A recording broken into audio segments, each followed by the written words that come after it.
बहादुरगंज में जो मुसब्बिर आलम जी हैं वो रो रहे थे, उनका आंसू पोंछने का काम इमरान प्रतापगढ़ी कल कर रहे थे। तो अब 14 तारीख के दिन सब जनों को दस्ती भेज दीजिएगा।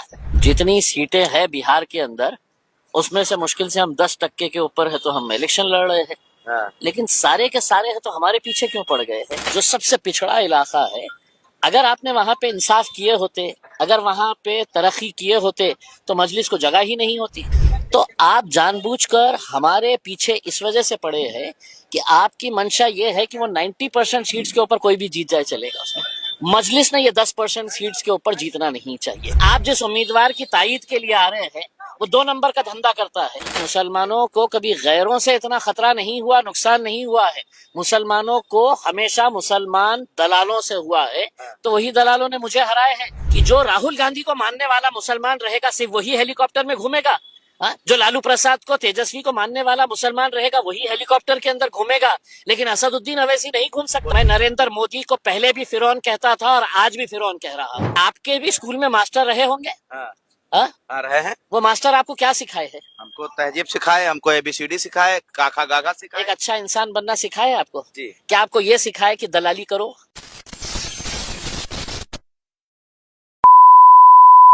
महाराष्ट्र के AIMIM के प्रदेश अध्यक्ष इम्तियाज जलील साहब मौजूद हैं, जिनसे बात करेंगे। इम्तियाज साहब, कल इमरान प्रतापगढ़ी आए थे और बड़ा तीखा हमला करते हुए जो है MIM को घेरते नजर आए। इसको कैसे देख रहे हैं? आपने पूरा बयान तो सुन लिया होगा। देखिए, मुझे एक सवाल कांग्रेस पार्टी से ये पूछना है और दूसरी भी जो उनके गठबंधन की पार्टियां हैं उनसे एक सवाल करना है कि मजलिस तो बिहार के अंदर बहुत ही कम सीटें लड़ रही है। जितनी सीटें हैं बिहार के अंदर, उसमें से मुश्किल से हम 10% के ऊपर है तो हम इलेक्शन लड़ रहे हैं। लेकिन सारे के सारे हैं तो हमारे पीछे क्यों पड़ गए हैं? भाई 90% सीटें जो है उसके ऊपर तो मजलिस लड़ नहीं रही है। तो मेरा उनसे ये सवाल है कि हम कौन से इलाकों में, जहां पर मुसलमानों की आबादी ज्यादा है और जो सबसे पिछड़ा इलाका है, अगर आपने वहां पे इंसाफ किए होते, अगर वहां पे तरक्की किए होते तो मजलिस को जगह ही नहीं होती। लोग खुद कहते हैं कि नहीं साहब, ये पार्टी हमारा बहुत ख्याल रखती है, ये हमारा देखिए कितना अच्छा विकास किए हुए है करके उसमें। तो आप जानबूझकर हमारे पीछे इस वजह से पड़े हैं कि आपकी मंशा ये है कि वो 90% सीट्स के ऊपर कोई भी जीत जाए चलेगा उसमें। मजलिस ने ये 10% सीट्स के ऊपर जीतना नहीं चाहिए। सीमांचल के अदब को आप लोग खराब करने आए, इस तरह का आप पर आरोप लगा कर रहे हैं। नहीं, मैं तो ये चाहूंगा कि जो शायर है वो शायरी करते रहे करके उसमें।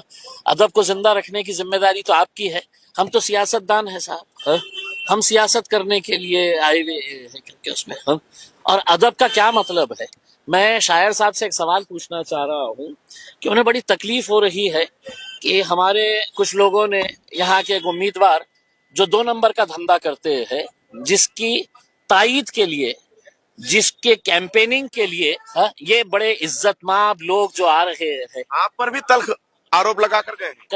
करिए ना, किसकी तायीद के लिए आ रहे हैं आप? जिस उम्मीदवार की तायीद के लिए आ रहे हैं वो 2 नंबर का धंधा करता है।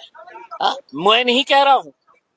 आप बिहार के सीमांचल के कोचा धामन के किसी भी शख्स से पूछ लीजिएगा कि जिसकी तायीद के लिए, ये कैंपेनिंग के लिए आ रहे हैं, उसका धंधा क्या है? तो उसका धंधा है वसूली करना, दलाली करना, ट्रक जा रही है उसको रुकाना, उनसे पैसे लेना। तो ये लोगों की तायीद करके करने वाले आज हमारे को सिखा रहे हैं कि हम यहाँ का माहौल खराब करने के लिए आ रहे हैं करके। हमारे उम्मीदवार जामिया से पढ़े हुए हैं, तो आप हमको ये सबक मत सिखाइएगा, बल्कि हमको कोई भी मत सिखाइएगा, क्योंकि हम ऐसे अहरे गैरों की किसी की सुनते नहीं है। आपके ऊपर तो कह रहे हैं कि आप खुद हार गए और यहाँ आए हैं, बड़ी लंबी लंबी हाँक रहे हैं। कोई बड़ी वो नहीं है। मैंने किससे हारा हूँ साहब? मैंने किससे हारा हूँ? कोई भी सियासी पार्टी के अंदर आज अल्हम्दुलिल्लाह औरंगाबाद के अंदर इतनी ताकत नहीं है कि वो मजलिस को हरा सके। हमें हराया किसने? तो यही मुसलमानों के जो दलाल हुआ करते हैं, जिन दलालों को इन्होंने खड़ा किया था। 18 दलाल खड़े किए गए थे मुसलमानों के। किसी को कहा गया था कि भैया ये ले 50,000 रुपये, तूने है तो 200 वोट लेना है। किसी को कहा गया कि तू ले ये 5 लाख रुपये, तेरे को 500 वोट लेने का है करके। तो ये लोगों ने मिलके हराए। मुसलमानों को मैं जो कहता हूं ना कि मुसलमानों को कभी गैरों से इतना खतरा नहीं हुआ, नुकसान नहीं हुआ है। मुसलमानों को हमेशा मुसलमान दलालों से हुआ है, तो वही दलालों ने मुझे हराए हैं और अब वही दलाल यहाँ पर आकर असदुद्दीन अवैसी पेट्रोल डलवाते हैं और कांग्रेस तो खुद डाल कर देती है इमरान प्रतापगढ़ी को। उड़ाओ हेलीकॉप्टर जितना उड़ाना। उनकी क्या लॉटरी लगी है क्या कांग्रेस की?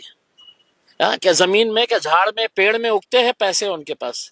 हाँ, आज मजलिस का एक ऐसा मेंबर ऑफ पार्लियामेंट जिसे पूरा हिंदुस्तान मानता है, आज वो जरा सा हेलीकॉप्टर के अंदर चढ़ गया तो आपको ये हजम नहीं हो रहा है ना? आपको तकलीफ हो रही है कि एक मुसलमान कैसा हेलीकॉप्टर के अंदर चढ़ सकता है? मुसलमानों का लीडर मुसलमान तो वो भी है ना, इमरान मुसलमानों प्रताप। का लीडर कैसा चढ़ सकता है? यही है ना, उनमें और हम में ये फर्क है। मुझे खुशी होती है जब वो हेलीकॉप्टर में जाते हैं करके, मुझे कोई अफसोस नहीं होता है। भाई वो भी मेरा कलमे का भाई है, मुझे खुशी होती है कि चलो मेरा एक भाई कम से कम वो तो हेलीकॉप्टर। कह रहे हैं आपको ख्याल नहीं है। आपको क्यों तकलीफ हो रही है कि असदुद्दीन अवैसी हेलीकॉप्टर के अंदर जा रहे हैं, तो आपके पेट में क्यों तकलीफ हो रही है? मतलब आपकी जहनियत ये हो गई है कि जो राहुल गांधी को मानने वाला मुसलमान रहेगा सिर्फ वही हेलीकॉप्टर में घूमेगा। जो लालू प्रसाद को, तेजस्वी को मानने वाला मुसलमान रहेगा वही हेलीकॉप्टर के अंदर घूमेगा, लेकिन असदुद्दीन अवैसी नहीं घूम वो सकता। तो कह रहे हैं कि आप कलमा का ख्याल नहीं कर रहे हैं, आप कलमा गो को जो है नमरूद बता दे रहे हैं। हमने किसको बताया है? आज भी अगर आप ये कह रहे हैं कि आपके बोलने के ऊपर मैं किसी को फिरौन नहीं कहूंगा, तो मैं नरेंद्र मोदी को पहले भी फिरौन कहता था और आज भी फिरौन कह रहा हूं। तो आप क्या मुझसे ये कह रहे हैं कि आपके बोलने की, आपकी जबान में बोलूंगा करके? मैं कतई नहीं। जो हमारी जबान है, हम हमारी जबान बोलेंगे, आपको पसंद हो या ना हो। हम अगर ये कहेंगे कि बिल्कुल अगर फिरौन है तो मूसा भी आएगा, तो हम उस फिरौन किसको कह रहे हैं? हम नरेंद्र मोदी को कह रहे हैं, हम तेजस्वी यादव को कह रहे हैं, हम नीतीश कुमार को कह रहे हैं। इसमें आपके पेट में क्यों इतनी तकलीफ हो रही है कि तकलीफ फिरौन? नहीं, आप देखिए बहादुरगंज में जो मुसब्बिर आलम जी हैं वो रो रहे थे, उनका आंसू पोंछने का काम इमरान प्रतापगढ़ी कल कर रहे थे। तो अब 14 तारीख के दिन सब जनों को दस्ती भेज दीजिएगा। बहुत सारे लोगों को रोना है उसके अंदर, अब मैं क्या करूंगा उसमें? अगर वो रो रहे हैं, अगर अच्छा काम करे होते तो रोने की जरूरत नहीं होती। सब लुटा दिया है बता रहे सियासत में। ठीक है ना, आखिरी चुनाव है। आखिरी चुनाव है तो क्या मतलब है उसमें? अगर आवाम अगर आपको पसंद करती है तो आपको रोड के ऊपर आकर रोने की जरूरत नहीं रहती है।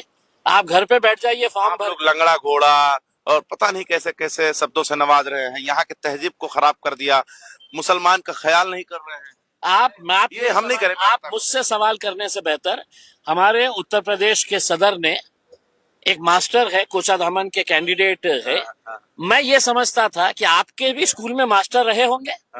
रहे हैं। वो मास्टर आपको क्या सिखाए है? हमको तहजीब सिखाए, हमको ABCD सिखाए, काखा गागा सिखाए। एक अच्छा इंसान बनना सिखाए आपको? जी। क्या आपको ये सिखाए कि दलाली करो, हराम के पैसे कमाओ, लोगों को लूटो, बेईमानी करो, ये सिखाए है आपको? तो अगर हमने उनको लंगड़ा घोड़ा कह दिए है तो आपको तो इतना आपके पेट में तकलीफ हो रही है साहब कि ये इनको कैसा कह रहे हैं करके।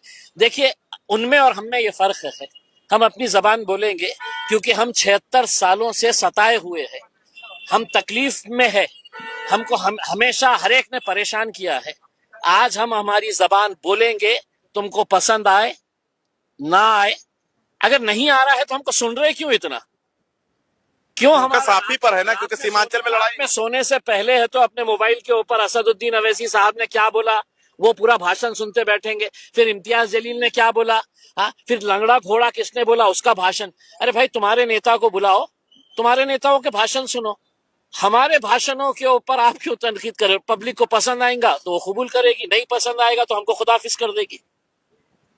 ये हमारे साथ इम्तियाज जलील साहब थे जो AIMIM के महाराष्ट्र के प्रदेश अध्यक्ष हैं। बहुत ही तल्ख के साथ जो है इमरान प्रतापगढ़ी को जो है जवाब देते हुए नजर आए। अब देखना होगा ये सियासत कितना उफान लाता है, क्योंकि इस बार सीमांचल में आर पार की लड़ाई देखी जा रही है। बने रहे हमारे साथ, देखते रहे 24 तक न्यूज़ जनता के साथ।